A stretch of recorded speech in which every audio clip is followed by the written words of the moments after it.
Who's heard this? Show of hands, please. You know, that carbon dioxide probably just couldn't really change the climate because it's a trace gas. Has anyone heard that?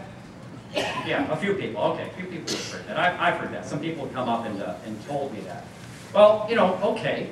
I think there are other trace substances that can have a kind of a big effect there. Like take this party couple here on the left. I got a 0 down there because I think that's their blood alcohol content. It's about 0.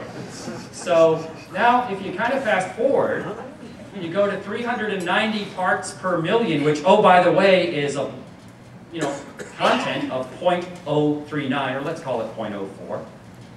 Well, that sort of changes behavior. So if you think about it, that's just a trace in your system. Now, hypothetically speaking, I'm not saying anybody here actually drinks, but hypothetically speaking, 0.04, our behavior with 0.04 is a good deal different than 0. And 0.08 is a whole lot different than 0 and different than 0.04. It's just a trace. How could it possibly have an effect? Well, some things that are small really, really have a big effect.